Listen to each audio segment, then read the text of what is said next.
Hey there, on today's live on today's real estate chat, we are going to talk about the suspense approach.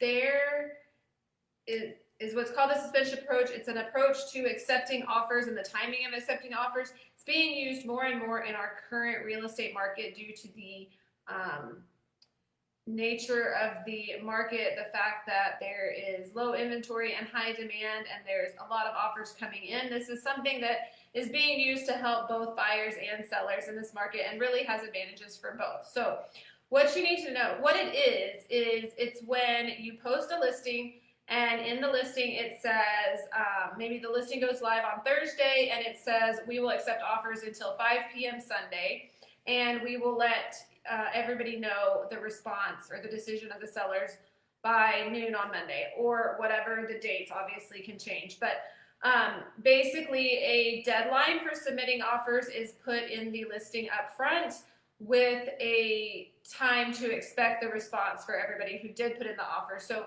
you don't get to dictate your own expiration time. You can, but they're not gonna abide by it. So you need to abide by what the seller has put in place. What this does for the seller is it makes a very clearly defined time period and gives the opportunity to get the most and best offers in that time period so that they can choose the highest and best that works for them.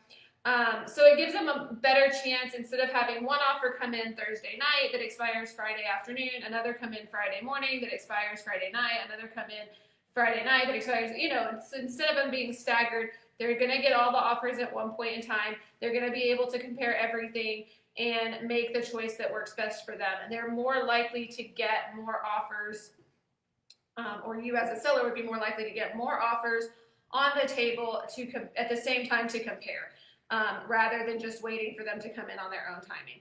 As a buyer, and some buyers aren't liking this, but I do view this as it's got pros and cons for the buyer. Obviously, there's a higher chance of there being multiple offers that you're competing against. However, it also gives you a defined time. So if they post it Thursday and the deadline is Saturday or Sunday afternoon, you have those 3 or 4 days to get there and see the house, rather than feeling like, if I don't get out there in the next 2 hours and get an offer in the next 4 hours, I'm going to miss out on it. So it gives you and your agent, hopefully me, a defined time to get there and see it and make a decision without feeling like you just have to hurry and do it as fast as possible before somebody beats you to it. So, but as a buyer, what you need to know is that you need to abide by the timeline they've set. They are not going to look kindly on trying to push your own timeline or agenda and trying to force them into accepting an offer sooner.